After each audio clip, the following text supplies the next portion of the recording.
ಇದಕ್ಕೆ ನಿಮ್ಮ ಸಮರ್ಥನೆ? ಈಗ ಅವರು ಆರೋಪ ಮಾಡಿದ್ದಾರೆ. ರವಿಕುಮಾರ್ ಅನ್ನೋರು ಅವರು ಗೌರವಾಧ್ಯಕ್ಷರಾಗಿ ನಾವು ರಾಜ್ಯ ಸಂಘದಲ್ಲಿ ನಾವು ಅದು ಏನು ಎಲೆಕ್ಟೆಡ್ ಬಾಡಿ ಡೈರೆಕ್ಟರ್ ಆದಮೇಲೆ ಅವ್ರನ್ನ ನಾವು ನಾಮಿನೇಟ್ ಮಾಡ್ಕೊಂಡಿದ್ವಿ. ಗೌರವಾಧ್ಯಕ್ಷರಾಗಿ ಗೌರವವಾಗಿ ನಡ್ಕೊಳ್ಳಿ ಅಂತ ಹೇಳಿದ್ವಿ. ಆ ಗೌರವವಾಗಿ ನಡ್ಕೊಂಡೇ ಇರೋದು ಅದು ನಾನು ಈಗ ಮಾತಾಡೋಕ್ಕೆ ಸರಿಯಾದ ಸಮಯ ಅಲ್ಲ. ಅವ್ರು ಗೌರವವಾಗಿ ನಡ್ಕೊಂಡ್ರೋ ಇಲ್ಲ ಅನ್ನೋದು ಹೆಣ್ಮಕ್ಳು ಹೇಳ್ತಾರೆ. ಅವರೇನು ಆರೋಪ ಮಾಡಿದ್ದಾರೆ, ಹೆಣ್ಮಕ್ಳು ಸರಿಯಾಗಿ ನಡೆಸ್ಕೊಳ್ಳಲ್ಲ, ತುಂಬ ಇದು ಮಾಡ್ತಾರೆ ಅಂತ. ಹೆಣ್ಮಕ್ಳು ಯಾವ ಹೆಣ್ಮಕ್ಳು ಸರಿಯಾಗಿ ನಡೆಸ್ಕೊಳ್ಳಲ್ಲ ಅಂತ ನಮ್ಮಲ್ಲಿ 4 ಜನ ಹೆಣ್ಮಕ್ಳು ಇದ್ದಾರೆ ಡೈರೆಕ್ಟರ್. ಅದರಲ್ಲಿ ಒಬ್ಬರು ತೆಗೆದುಬಿಟ್ಟಿದ್ದೀವಿ. ಯಾರು ಸುಜಾತ ಮಯೂರಿ ಅನ್ನೋರನ್ನ ಅವರು 3 ಮೀಟಿಂಗ್ ಬಂದಿಲ್ಲ, ರದ್ದಾಗಿದೆ, ಅವ್ರು ತೆಗೆದುಬಿಟ್ಟಿದ್ದೀವಿ. ಅವರು ಬಿಟ್ಬಿಟ್ರೆ 3 ಜನ ಇದ್ದಾರೆ. ಅವರಾದ್ರೂ ಅವರು ಪ್ರೆಸ್ ಮೀಟ್ ಮಂಗಳವಾರ ನಾವು ನಿಮ್ಗೆ ಕರಿತೀವಿ. ಅವರಲ್ಲಿ ಹೆಣ್ಮಕ್ಳು ಸ್ಟೇಟ್ಮೆಂಟ್ ಕೊಡ್ತಾರೆ. ಅದ್ರ ಬಗ್ಗೆ ನಾವೇನು ಮಾತಾಡ್ಬೇಕು. ಏನಾಗಿದೆ ಈ ಗೌರವಾಧ್ಯಕ್ಷರು ರವಿಕುಮಾರ್ ಅವರು ಅವ್ರನ್ನ ತೆಗೆದಿದ್ದೀರಿ ಅನ್ನೋದು ಆರೋಪ ಮಾಡ್ತಾರೆ. ತಂತಾನಾಗೆ ನಮ್ಮ ಅಧಿಕಾರ ಬಳಸ್ಕೊಂಡು ತೆಗಿತಾರೆ ಅನ್ನೋದು ಅದೆಲ್ಲ ಸುಳ್ಳು ಆರೋಪ. ಅದಕ್ಕೆ ದಾಖಲೆ ಇದೆ.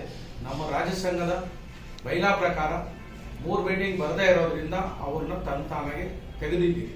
ಅವರು ರದ್ದಾಗಿದ್ದಾರೆ. ಅವ್ರಿಗೆ ರೆಜುಲೇಷನ್ ಆಗೋಗಿದೆ. ಅಲ್ಲಿ ಆಡಳಿತ ಮಂಡಳಿಯಲ್ಲಿ ಆಗಿದೆ, EC ಮೀಟಿಂಗಲ್ಲೂ ಆಗೋಗಿದೆ. ಹಂಗಾಗಿ ಅವರು ಆಕ್ಚುಲಿ ಮೆಂಬರ್ ಅಲ್ಲ. ಅವರು ತೆಗೆದ ಮೇಲೆ ಏನಾಗಿದೆ, ನಮ್ಗೊಂದು ಅಧಿಕಾರ ಐತಲ್ವಾ ಹೋಯ್ತಲ್ವಾ ಅನ್ನೋದಕ್ಕೆ ಅವರು ಆರೋಪಗಳು ಮಾಡ್ತಾ ಇದ್ದಾರೆ. ಅದು ಶುದ್ಧ ಸುಳ್ಳು. ಆಮೇಲೆ ಲಕ್ಷಗಟ್ಟಲೆ ನಾನು ದುಡ್ಡು ಕೊಟ್ಟಿದ್ದೀನಿ, 1 ಲಕ್ಷ ಕೊಟ್ಟಿದ್ದೀನಿ, ಪ್ರೂಫ್ ಕೊಡ್ಬೇಕಲ್ವಾ? ಕರ್ನಾಟಕ ರಾಜ್ಯ ಮಡಿವಾಳ ಸಂಘದಲ್ಲಿ 1 ಲಕ್ಷ ಕೊಟ್ಟಿದ್ರೆ ಅದಕ್ಕೆ ನಾವು ಚೆಕ್ ಮುಖಾಂತರ ಕೊಟ್ಟಿದ್ದೀರಾ, ಕ್ಯಾಶ್ ಕೊಟ್ರ, ಕ್ಯಾಶ್ ಯಾವಾಗ ಕೊಟ್ರಿ, ಯಾರ ಮುಖಾಂತರ ಕೊಟ್ರಿ, ಏನಾದರೂ ಇರಬೇಕು. ನಾವು ಪ್ರತಿ ಯಾವುದೇ ಫಂಕ್ಷನ್ ಮಾಡಬೇಕಾದ್ರೆ ನಾವೆಲ್ಲ ನಮ್ಮ ಡೈರೆಕ್ಟರ್ಗಳು, ಡೋನರ್ಗಳು ಯಾರು ಆಗ್ತಾರೋ ಅವ್ರನ್ನೆಲ್ಲ ಅದು ಈಗಲೂ ಇದೆ, ನಿಮಗೆ ಪಟ್ಟಿ ಕೊಡ್ತೀವಿ. ಹೋದ್ ಸರಿ ಪ್ರತಿಭಾ ಪುರಸ್ಕಾರದಲ್ಲಿ ಕಲೆಕ್ಷನ್ ಎಷ್ಟಾಗಿತ್ತು, ಅವರು ಡೈರೆಕ್ಟರ್ ಎಷ್ಟು ಕೊಟ್ಟರು, ಸಂಘ ಎಷ್ಟಾಯಿತು, ಅದೆಲ್ಲ ಅದು ಲೆಕ್ಕ ಆಯಿತು. ಅದು ಅವರು ಆರೋಪ ಮಾಡೋದು ಸುಳ್ಳು. ಅವರು ಲಕ್ಷಾನುಗಟ್ಟಲೆ ಕೊಟ್ಟಿದ್ದಾರೆ. ಅದಕ್ಕೆ ಅವ್ರಿಗೆ ಮಾಹಿತಿ ಇರಬೇಕು. ನಾನು 1 ಲಕ್ಷ ಕೊಟ್ಟಿದ್ದೀನಿ ಅಂದ್ರೆ ಚೆಕ್ ಕೊಟ್ಟಿದ್ದೀನ, ಯಾವ್ದಾದ್ರು ಮುಖಾಂತರ ಕೊಟ್ಟಿರೋದಕ್ಕೆ ಒಂದು ಪ್ರೂಫ್ ಇರಬೇಕು. ಸುಮ್ಮನೆ ಆರೋಪಗಳು ಮಾಡ್ತಾರೆ ಲಕ್ಷಗಟ್ಟಲೆ. ಅಲ್ಲಿ ಏನು ಕರಂಜೆ ಮಠದಲ್ಲಿ ಮಠಕ್ಕೆ ದುಡ್ಡು ಕೊಟ್ಟಿರೋದು ಕೊಟ್ಟಿಲ್ಲ ಅಂತ ಹೇಳ್ತಾರೆ. ಮಠದ ಪೀಠಾಧ್ಯಕ್ಷರಿದ್ದಾರೆ ಕರಂಜೆ ಮುಕ್ತಾನಂದ ಸ್ವಾಮಿಗಳು. ಅವ್ರನ್ನ ಪ್ರಶ್ನೆ ಮಾಡಬೇಕು.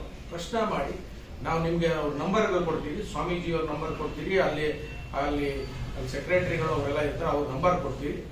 ನಮ್ಗೆ ಆದ್ರೂ ಯಾವ್ದಾದ್ರು ಜವಾಬ್ದಾರಿ, ಈಗ ದುಡ್ಡು ವಸೂಲಿ ಮಾಡೋದಾಗ್ಲಿ ಅಲ್ಲಿಂದ ಮಠದ ಯಾವ್ದಾದ್ರು ಕೊಟ್ಟಿದ್ರೆ ಕಲೆಕ್ಷನ್ ಮಾಡಿ ನಾವು ಕೊಡ್ಬೇಕಾಗಿ. ಸ್ವಾಮೀಜಿಯವರು ಬರ್ತಾರೆ ವರ್ಷಕ್ಕೊಂದ್ಸರಿ, ಅವರು ಅವರು ಫಂಕ್ಷನ್ ಮಾಡ್ತಾರೆ ವರ್ಷ.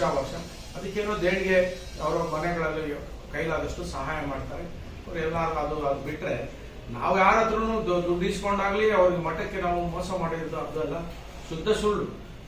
ಆ ಕ್ಷೇತ್ರದ ಮೇಲೆ ಏನು ನಾವು ದುಡ್ಡು ತಗೊಂಡ್ಬಿಟ್ಟಿದೆ ಅಂತ ಆರೋಪ ಮಾಡ್ತಾ ಇರೋದು ದೇವರಾಣೆಗೂ ನಮ್ಮ ಆತ್ಮಸಾಕ್ಷಿ ಅಲ್ಲ. ಆ ಭಗವಂತನಿಗಾದ್ರೂ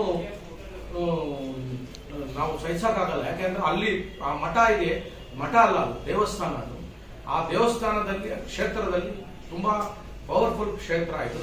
ಆ ಕ್ಷೇತ್ರಕ್ಕೆ ಏನಾದರೂ ನಾವು ಮೋಸ ಮಾಡಿದ್ರೆ ನಾವಂತೂ ಉಳಿಯೋದೇ ಇಲ್ಲ. ಅದು ನನಗೆ ಗೊತ್ತಿರೋ ವಿಷಯ. ನಮ್ಮ ಕಾಯಿಲಾದಷ್ಟು ದೇವರ ಸೇವೆ ಮಾಡ್ತೀವಿ. ಏನೋ ಅವ್ರು ಅಲ್ಲಿ ಭಗವಂತ ಕೊಡ್ತಾ ಇದ್ದಾನೆ, ನಾವು ಕೊಡ್ತಾ ಇರ್ತೀವಿ. ಅಷ್ಟು ಬಿಟ್ರೆ ಅಲ್ಲಿ ದುಡ್ಡು ತಿಂದವರಾಗ್ಲಿ ನೀವು ಮಠಕ್ಕೆ ಕೇಳಿದ್ರು ಸರಿಯಾಗಿರ್ಬೇಕು. ನಮ್ಮ ಮಠದ ನಂಬರು, ಸ್ವಾಮೀಜಿ ನಂಬರು, ಅವ್ರೆಲ್ಲ ನಂಬರ್ ಕೊಡ್ತೀವಿ, ನೀವು ಕ್ಲಾರಿಫಿಕೇಶನ್ ಕೇಳ್ಕೊಡಿ. ಅದು ಬಿಟ್ಟು ಅದೆಲ್ಲ ಸುಳ್ಳು. ಸುಮ್ಮನೆ ಆಮೇಲೆ ಇನ್ನೊಂದು ಆರೋಪ ಮಾಡಿದ್ದಾರೆ ಮಹಿಳೆಯರ ಮೇಲೆ.